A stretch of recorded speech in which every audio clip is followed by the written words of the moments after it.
کس چې سورت اخلاص دا ورځ کې 200 پیری وای خو د شردام په حالت کې ها بغیر اودا څه نه وای نو ته به نه فائدې حاصلېږي فائدې سدي یو په ترتیب سره ووري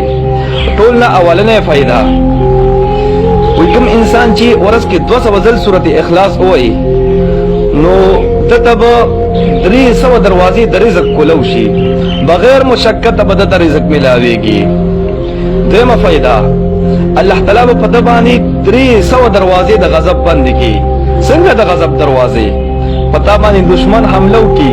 دا یو د غضب دروازه ده بیماری در باندې رااله دا بل د غضب دروازه ده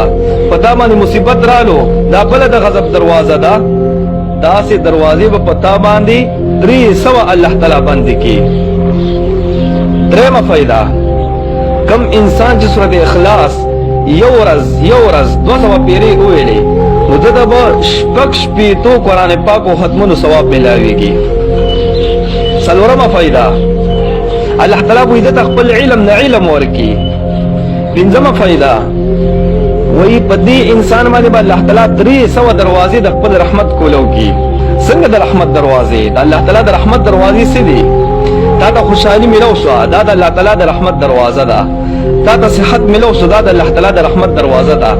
تا ته نیک اولاد ملو شو دا د الله تعالی د رحمت دروازه ده تا ته نیک بیبي ملو شو دا د الله تعالی د رحمت دروازه ده که زنانو ته نیک خاون ملو شو دا د الله تعالی د رحمت دروازه ده نو دا سي 300 دروازې په تاسو باندې الله تعالی د خپل رحمت کولو کی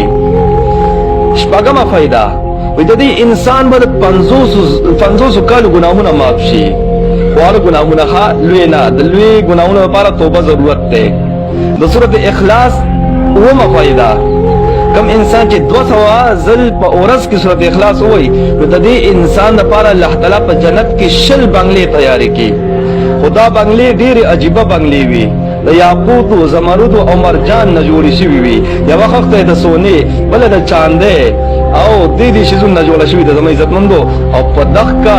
شل بنگلې چې تیار شوي دې کې هر بنگلې کې اویا زره دروازې دي نو سوچ وته کې چې زمونږ یو وړو کې شاندې کورې یک یو دروازې خو چې کله کور لږ زیات شي یک بیا 2 دروازې وي چې بیا لږ نورم لوی شي یک بیا 3 دروازې وي چې تر کومه پورې کور لوی کېږي یک دروازې زیاتېږي نو چې داسې بنگلا چای کی اویا زره دروازې دي اویا زره دغه بنگله بیا سونه لوی وي زمې عزتمندو او دا یو نه یو اورس چې د 200 ځل ویلې نو تا ته الله تعالی په جنت کې شل بنگلې تیارې نو چې کوم انسان روزانه 200 پیری وای نو هر ورځ به د شل بنگلې تیارې زمې عزتمندو اتمه فائدہ د سورۃ اخلاص وای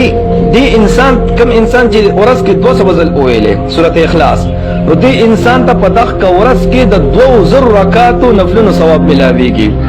2000 رکعات نفلونه سو کولی شي هیڅ وکم نشي کولی او چورس کې د 200 ځل باوضو سورۃ اخلاص ویلې نو 2000 رکعاتونو نفلونو ثواب بدرته ملاويږي او نه هم او اخیری فائدہ او ډیره عجیبه فائدہ ده